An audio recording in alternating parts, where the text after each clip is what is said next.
आप देख रहे हैं जय भारत टीवी। अपने वादे के मुताबिक पुष्करधामी सरकार ने जो यूसीसी का ड्राफ्ट था वो पा लिया है। विशेषज्ञ समिति ने आज अपना ड्राफ्ट सौंप दिया है सीएम को। जल्द ही विधानसभा के सत्र में लागू होगा। इस मुद्दे पर बातचीत के लिए हमारे साथ भाजपा विधायक विनोद चमोली इसमें मौजूद हैं। सर, बीजेपी का आपका घोषणा भी थी, पूरी हुई है, पार्टी में कैसा उत्साह है?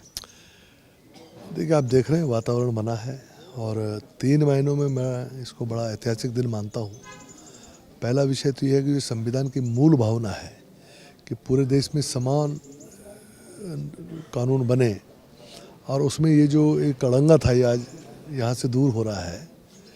दूसरा, चुनाव के समय हमने जनता से वादा किया था कि यदि हम सरकार में आएंगे तो यूसीसी लागू करेंगे और आज उसका ड्राफ्ट सौंप दिया गया है। आगे विधानसभा का सत्र बुला लिया गया है तो निश्चित तौर पर वो भी हम वादा जनता से निभाने जा रहे हैं।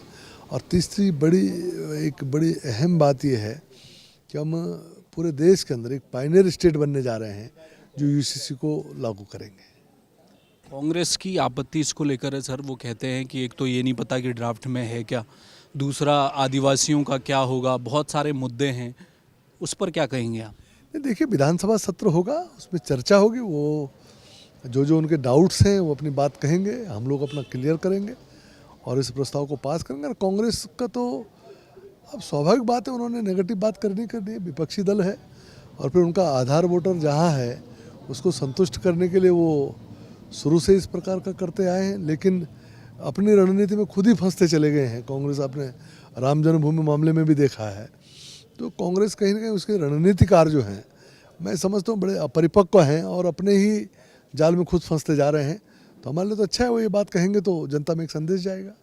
कितना आप फ़ायदा होता देख रहे हैं? क्योंकि एक देश एक कानून की बात होती है, केंद्र में कानून नहीं आया है, राज्य में आप लेकर आ रहे हैं, क्या अच्छी तरीके से लागू हो जाएगा? कोई दिक्कत आने वाली तो नहीं है? देखिए, उत्तराखंड राज्य में तो ऐसी कोई समस्या नहीं है कि कोई दिक्कत सामने आएगी।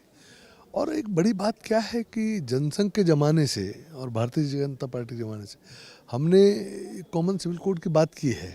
ये पहले से की, हमारी ये कोई आज का एजेंडा नहीं है, ये कोर एजेंडा जिस आधार पर ये संगठन बना है।